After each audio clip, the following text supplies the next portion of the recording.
آپ آج انقلابی بن رہے ہیں، آج آپ کو عدالت نظر آ گئی ہے۔ پہلے تو آپ نے سارا کچھ ان 6 ججز کو اٹھا کے جو کہ ملزم تھے، جن کے اوپر انگلیاں اٹھائی ہیں، ان کے حوالے کر دیا تھا کہ آپ کی تحقیقات کر لیں۔ جی السلام علیکم ناظرین، آپ دیکھ رہے ہیں تطویر میڈیا اور میں ہوں نعیم حیات۔ پاکستان سپریم کورٹ میں ازخر نوٹس کی سماعت ہوئی جو کہ چیف جسٹس صاحب نے لیا تھا، جو کہ 6 ججز کا معاملہ تھا جن کو ڈرانے اور دھمکانے کے حوالے سے انہوں نے سپریم کورٹ کو خط لکھا تھا۔ وہ ازخر نوٹس کی 7 رکنی بینچ نے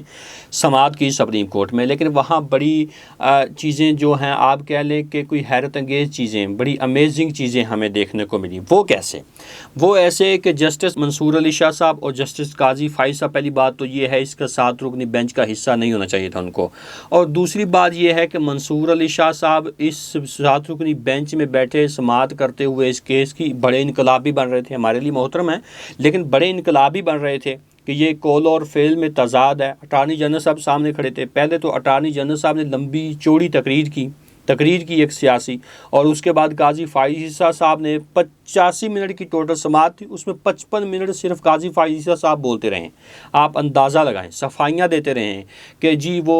تصدق جیلانی صاحب نے کیوں معذرت کی، میں نے کیوں شہباز شریف صاحب کو بلایا، ہم نے کیوں کہا کہ ایگزیکٹو کے انڈر ہونا چاہیے۔ بہرحال صاحب باتوں کے اوپر آتے ہیں، پہلے یہ بات سن لیں۔ منصور علی شاہ صاحب جو کہ قاضی فائز عیسیٰ صاحب کے ساتھ بیٹھے تھے شہباز شریف صاحب کی ملاقات کرنے پہ، انہوں نے تو اپنا مائنڈ ویسے ڈسکلوز کر دیا تھا، اس 7 رکنی بینچ کا تو ان لوگوں کو ویسے ہی حصہ نہیں ہونا چاہیے تھا، لیکن وہاں بیٹھے منصور علی شاہ صاحب بڑے انقلابی بن رہے تھے، بڑے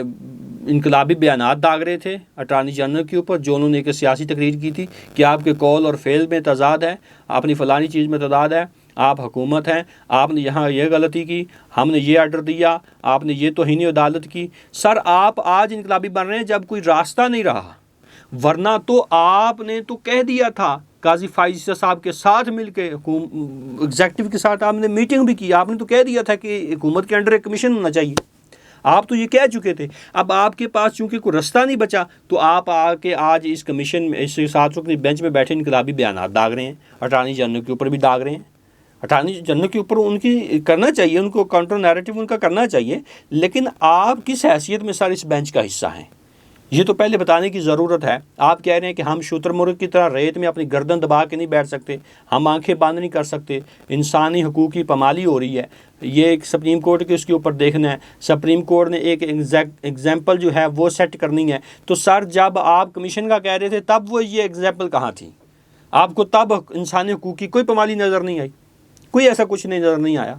اور اس کے بعد عطر من اللہ صاحب بولتے ہیں اس کے اوپر۔ عطر من اللہ صاحب بہترین جج ہیں، وہ انسانی حقوق کے علمبردار ہیں، ہم اس کو سمجھتے ہیں، لیکن اس سے پہلے یہ ایک بات کرنے، سوچنے اور کرنے کی ضرورت ہے۔ عطر من اللہ صاحب کو بھی ہمارے لیے محترم ہیں، لیکن جب اٹارنی جنرل صاحب نے سیاسی تقریر کر لی، اس کے بعد عطر من اللہ صاحب نے کہا کہ میں اس کے اوپر بات کرنا چاہتا ہوں، بالکل کرنی چاہیے۔ عطر من اللہ صاحب نے بات کی اس کے اوپر۔ عطر من اللہ صاحب نے بات کرتے ہوئے کہا کہ ہم نے، آپ کیسے کہہ سکتے ہیں کہ حکومت ٹھیک جا رہی ہے، ہم نے کئی آرڈر دیے ہیں، آپ نے حکومت نے وہ مانے ہی نہیں، ہم نے 3 MPO کے تحت لوگوں کی ضمانتیں دیں، آپ نے توہین عدالت کی اور ان کو دوبارہ پکڑ لیا۔ تو سر آپ ان کو صفائیاں کیوں دے رہے ہیں، شکایتیں کیوں لگا رہے ہیں؟ آپ سپریم کورٹ جج ہیں سر، سپریم کورٹ آف پاکستان کے سب سے بڑی عدالت کے آپ جسٹس ہیں۔ آپ جن لوگوں نے توہین عدالت کی تھی ان کے اوپر توہین عدالت لگاتے اور ان کو اندر کرتے، آپ یہاں بیٹھ کے اپنے مصائب ہمیں سنا رہے ہیں۔ کیسے کر لیتے ہیں سر؟ یہ مصائب سنانے کے لیے تو عوام ہم لوگ بیٹھے ہیں، آپ لوگوں کے پاس اختیار ہے، پاور ہے، ان لوگوں کے اوپر توہین عدالت لگانی چاہیے تھی اس وقت، کیوں نہیں لگائی آپ لوگوں نے توہین عدالت ان کے اوپر؟ ہم نے تو توہین عدالت میں یہاں وزیر اعظم گھر جاتے ہوئے دیکھیں، نااہل ہوتے ہوئے دیکھیں، تو پھر یہ بیوروکریسی کے اوپر توہین عدالت آپ لوگ کیوں نہیں لگا سکے؟ آج آپ انقلابی بیان دے رہے ہیں یہاں بیٹھ کے، اور منصور علی شاہ صاحب کو تو ویسے حصہ نہیں ہونا چاہیے تھا۔ ہمارے لیے محترم ہے، عزت معاب میں، غلطی کوتاہی معاف، لیکن آپ کو تو سر ویسے ہی حصہ نہیں ہونا چاہیے تھا اس بینچ کا۔ آپ آج انقلابی بن رہے ہیں، آج آپ کو عدالت نظر آ گئی ہے، پہلے تو آپ نے سارا کچھ ان 6 ججز کو اٹھا کے جو کہ ملزم تھے، جن کے اوپر انگلیاں اٹھائی ہیں، ان کے حوالے کر دیا تھا کہ آپ کی تحقیقات کر لیں۔ تو عطر من اللہ صاحب کو بھی اس کے اوپر دیکھنا چاہیے تھا کہ ہم بجائے اس کے کہ اپنے مصائب سنائیں لوگوں کو، آپ توہین عدالت سر کنٹیمپٹ آف دا کورٹ لگاتے ان کے اوپر، سیدھی سی بات تھی۔ اللہ اللہ خیر صلی اللہ۔ لیکن آگے چلتے ہیں، اطہر من اللہ صاحب نے بڑی اہم اپنے ریمارکس اس کے اوپر دیے ہیں، بیچ میں قاضی فائز صاحب انٹرپٹ کرتے رہے ہیں اطہر من اللہ صاحب کو، لیکن اطہر من اللہ صاحب ان کو بار بار یہ کہتے ہوئے خاموش کرواتے رہے ہیں کہ سر مجھے اپنی بات کمپلیٹ کرنے دیں، مجھے اپنی بات مکمل کرنے دیں۔ تو اس حوالے سے قاضی فائز صاحب کو درمیان میں بولنے کی ضرورت کیوں پیش آتی تھی؟ کیونکہ وہ اٹارنی جنرل کو ریسکیو کرتے تھے۔ اطہر من اللہ صاحب نے خیر دو ٹوک اس کے اوپر بات کی، انہوں نے کہا کہ یہ قول اور فعل میں تضاد ہے اٹارنی جنرل صاحب کے، ہم نے آرڈر دیے، پہلے انہوں نے 3 MP وغیرہ کے اوپر بات کی، اور اس کے بعد کی کہ یہ لگتا یوں ہے کہ یہ عدالت بھی سیاسی انجینئرنگ میں شامل ہوئی ہے، اور ان کا سیدھا سیدھا یہ اشارہ تھا جو کہ قاضی فائز عیسیٰ صاحب نے ان تحریک انصاف سے بدلہ چھینا ہے،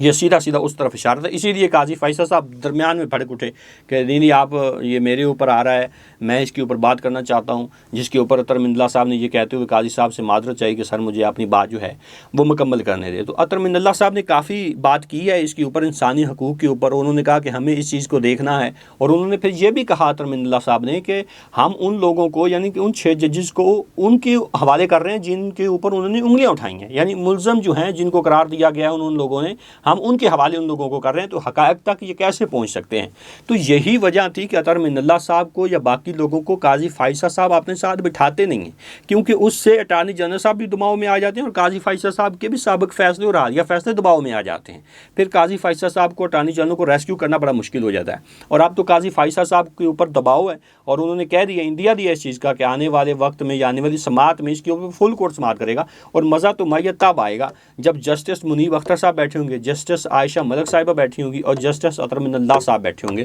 تب اصل پھٹا بنے گا کہ کیا بنتا ہے اور کس بات التی ہے۔ تو یہ ایک دلچسپ آج کی بحث رہی سپریم کورٹ میں اس کو سماعت تو نہیں کہہ سکتا، کیونکہ 55 منٹ تو قاضی فیصل صاحب اپنی صفائیاں دیتے رہے ہیں۔ سر اگر آپ نے اپنی صفائیاں ہی دینی تھی ساری سماعت میں، تو پھر آپ ایک پریس ریلیز جاری کر دیتے سمپلی،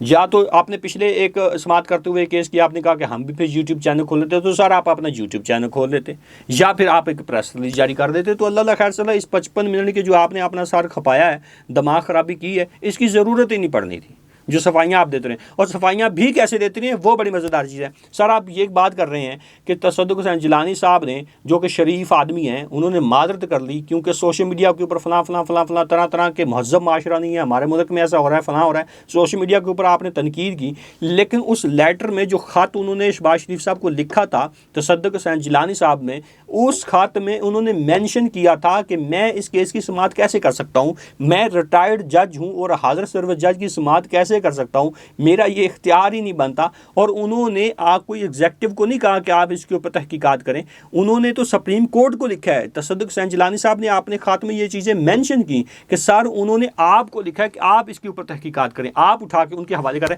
تو قاضی فائصہ صاحب کو اور جو فل کورٹ وہاں بیٹھا تھا منصور علی شاہ صاحب سمیت، ان لوگوں کو کیوں یہ خیال نہیں آیا کہ ہم ان لوگوں کے حوالے کر رہے ہیں جن کے اوپر انہوں نے انگلیاں اٹھائی ہیں؟ تو قاضی فائصہ صاحب کو یہ بھی آج بات بتانی چاہیے تھی، یا اس کے اوپر بھی اپنی سردماغی خرابی کرنی چاہیے تھی، کہ جو تصدق حسین جیلانی صاحب نے یہ بات لکھی تھی کہ اس کا استحقاق سپریم کورٹ کا بنتا ہے اس کے اوپر تحقیقات کرنے کا، نہ کہ کوئی ایگزیکٹو کے اندر کو کمیشن بنے، جیسا کہ قاضی فائصہ صاحب نے نام نہاد سو کورٹ ایک کمیشن بنایا تھا، وہ اس کی تحقیقات کریں۔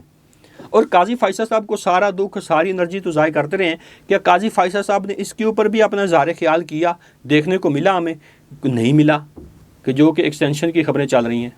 کہ مجھے ایکسٹینشن دی جا رہی ہے، لیکن قاضی فائصہ صاحب کے اس حوالے سے ابھی میں کچھ دیکھنے کو نہیں ملا، کہ جو کہ ایک بحث چل رہی ہے، مبینہ طور پہ کہہ لیں، جھوٹی کہہ رہے ہیں، پروپیگنڈا کہہ لیں، لیکن قاضی فائصہ صاحب کو اس کے اوپر بتانا چاہیے تھا نا کہ میں ایکسٹینشن نہیں لے رہا ہے، کہ جھوٹی اور بے بنیاد افواہ میرے بارے میں یہ بھی سرگرم ہے، لیکن قاضی فائصہ صاحب نے اس کی تردید بھی نہیں کی۔ اب آئے گا مزہ تب جب اس کے اوپر فل کورٹ بیٹھا ہوگا اور اس کیس کی فل کورٹ سماعت کرے گا، پھر ہم دیکھیں گے کہ کیسے کیسے ریمارک سامنے آتے ہیں، اور اس کیس کی آخر پہ جو فیصلہ آئے گا اس میں سے کیا نکلے گا۔ فی الوقت اتنا اجازت دیجیے، اللہ حافظ۔